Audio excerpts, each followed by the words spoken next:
Guys, it's Will here. Getting ready to, it's early May, so I'm starting to garden again. Did things a little different this year. I didn't do any of the indoor stuff this winter. I usually grow peppers and tomatoes indoors under grow lights, but I didn't bother. So I'm going to be buying transplants for those eventually, but and let the greenhouse right now just grow them near where we live. So, but some stuff that goes in the ground, seeds and roots, lettuce can be done from seed. So I just decided to do it lazy way this year. So I just did a few things right now. I've got, if you can see those containers, I use like a pro mix, potting soil. This is actually cat grass for my cat, oats basically, but basically this is going to be spinach. I find spinach doesn't work very well in my raised beds for some reason, but everything else does really good. So I'm just going to walk down to the raised beds, show you what I did. So it's kind of nice now. We're getting some green grass. It's been a bit of a bad spring here. So let's see, the sun's in my eyes, so it's a little bit tricky. Yeah, so here's the raised beds. The far two, so they're 4 feet by 4 feet in imperial units. Basically, peppers and tomatoes are going to be there. I've got that trellis. I put basically the Oregon 2 snap peas, so they're very flat and you eat the whole thing pretty much right off the vine. This one, the third bed here, is carrots. So I've got a foot deep, you can see 2 of the 6-inch boards. So these are Imperado, I think, carrots. They're deep, you know, fairly long and deep. So, and then these are 2 shorter ones, and I put kale. So it's the dinosaur kale. They call it Black Magic, and what's the other one? Tuscan, I think, something. So 6 of those. So I've used a grid, sort of a square foot gardening sometimes, but for carrots I don't bother because they're kind of anything that grows like a lot of dense stuff, I don't bother, like radishes and stuff. So radishes I'll sort of fit in around other things because they grow pretty quick. So this one is romaine. I didn't put it in the square foot, but kale is like one big bunch, whereas the other one, the lettuces, tend to be smaller. So I could have probably done that for romaine as well, but I don't like planting seeds. It's not a fun time. The seeds are really small and it's annoying. I've tried seed tape as well.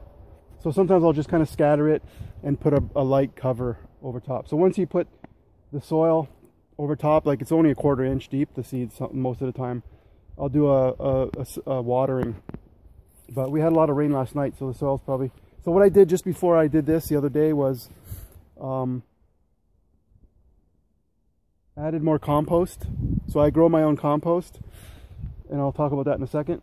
And then I use a pitchfork. I don't like till stuff because it disturbs like the soil and the worms and everything. And so I just turn it a bit to loosen it up with a pitchfork, and added some compost. So the compost, I'm just going to switch hands because my hand is killing me. Basically, the compost is leaves from the fall, grass clippings, and kitchen scraps, so like fruit and veggies and stuff like that. And I just mix that up in a black bin. I've got 2 of them. I showed that last year. And it gets really hot, so it's kind of a hot compost because you're mixing the darks, the browns and the greens together, so you get this fast breakdown. And I don't go crazy with it. There's ways you can put thermometers and make sure the temperature is a certain amount for a certain period of time and all this stuff, but it breaks down pretty good, and I don't usually use it for the following year. So I topped up. The other thing I have is this alfalfa meal. It's like a powder, and that's a lot of nitrogen. So stuff that you're using that uses nitrogen, like lettuce and stuff, can help. But for the most part, I'm just trying to use my own compost, and I don't have to really do, like, I don't want to do pesticides and fertilizers and all that stuff. So for the most part, like it with plants, there's so many things, tomatoes, Epsom salts, and there's just like everything has this unbelievable amount of stuff that they want you to add. And I've been trying to go simple and just use my own compost. I actually did a soil test the first year where I had terrible soil and it had all the nutrients. So it's more about the biology, I think. So over time, like you can see in this one, hopefully, there's like little pieces of like leaves and things. And that'll break down over years, you know, in the soil. So sometimes I'll just cut little leaves that are going dead and let them drop, and it eventually rots and feeds the soil. The other thing apparently is beans are nitrogen fixing, so they take it and bring it into the soil. But like I said, I'm all about simple and stupid sort of thing, and it might not be perfect, but I get a pretty good haul and have a lot of fun each year. So just wanted to give you a little heads up on the spring gardening. I'm excited. Going to be cutting the grass pretty soon. You guys in the States have probably already been cutting your grass, but it's kind of surreal in a way, because I've been in the house like all winter and like a hibernating bear or something. And I've had to do some outdoor stuff. I had to fix the greenhouse door. We get tons of wind sometimes, so we're up on a hill, and it's a really sort of a feeble structure, not meant for tons of high velocity wind. So I had to just put the top part of the door on, but some pieces are blown off and it's just still hanging in there. And so I'll use the greenhouse for like cherry tomatoes, things that need heat.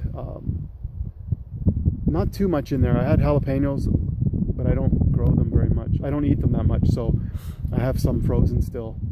So mostly cherry tomatoes in there. And I did peppers last year as well. They don't do that well in a container, but they do okay if you don't have room, because they like the heat. But I've got these little plastic greenhouses that I put over top of the tomatoes and the peppers, especially even until late June, because the weather can kind of prevent them from doing too well until the summer. And it's a bit of a pain because they're really lightweight and the wind blows them away. They're actually meant for little cold frames, but I don't put soil in the bottom, so they don't have a lot of weight to hold them down. So anywho, that's everything I can think of for now. It's exciting to start planting stuff. I'm gonna be going to pick up some probably peppers, tomatoes. I might get some zucchini or and buttercup or butternut squash, a few transplants, pumpkins, something like that, just to get those going. I didn't want to do them this year, so hope you guys like that, and I'll keep you posted on the progress.